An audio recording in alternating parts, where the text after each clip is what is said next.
Kaleo shifted in his seat, his knees creaking with the effort. He hated the bus, the way it jostled like it was fighting itself on every turn, the way the seats smelled faintly of mildew. But with the train strike leaving half the city stranded, he hadn't had much of a choice.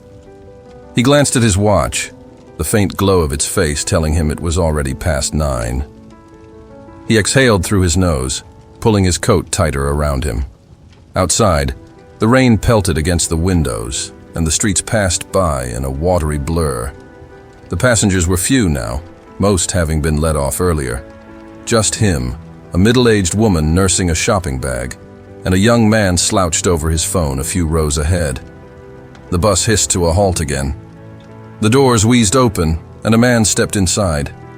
His coat was drenched, rain streaming off him as he shuffled down the aisle. Kaleo watched out of the corner of his eye. Something about the man, his movements, the heavy hat obscuring most of his face, set his nerves alight.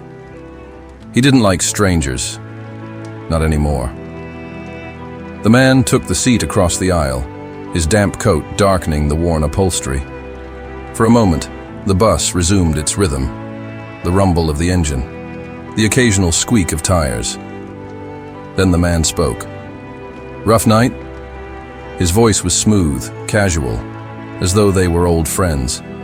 Kaleo ignored him, fixing his gaze out the rain-streaked window. "You look familiar," the man added after a pause. Kaleo's fingers curled tighter around his cane. The words hit him like a distant echo, tugging at some buried memory. He turned his head slightly but didn't meet the man's eyes. "I don't think so," Kaleo muttered.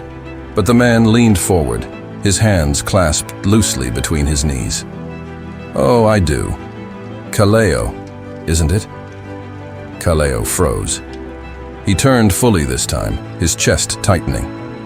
The man pushed his hat back, revealing sharp features and piercing blue eyes that glittered with something Kaleo couldn't name. "How do you know my name?" Kaleo's voice came out sharper than he intended. The man smiled, slow and deliberate. "You don't remember me?" Kaleo stared at him, his mind scrambling. Something about the man's face, it wasn't the features themselves, but the expression, the quiet malice in his smile, was achingly familiar. "You owe me," the man said softly. The words hit like a punch. A flood of memories crashed over him. Smoky poker rooms, stacks of cash piled high, and this man, this younger, desperate man, losing everything in front of a sneering crowd. "That was years ago," Kaleo said hoarsely. "It wasn't personal." "Oh, it was," the man said, his grin widening.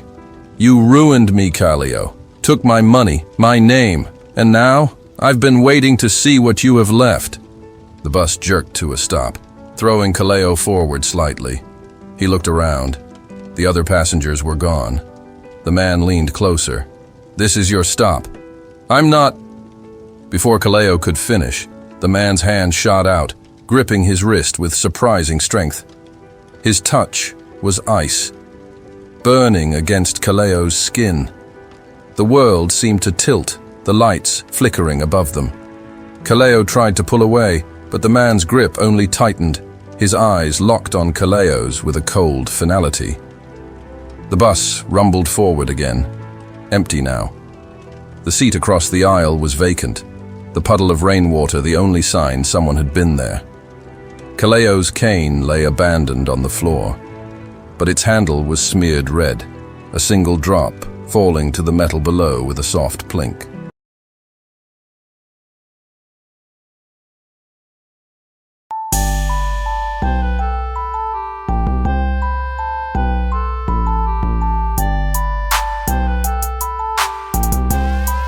Hey, I want to thank you for watching. If you enjoyed this, consider subscribing. Also, feel free to check out our other videos as well. And don't forget to click the bell. And always, be creative. Hey, I want some chips. No, Mia, you already ate. E-Toonz. Be creative.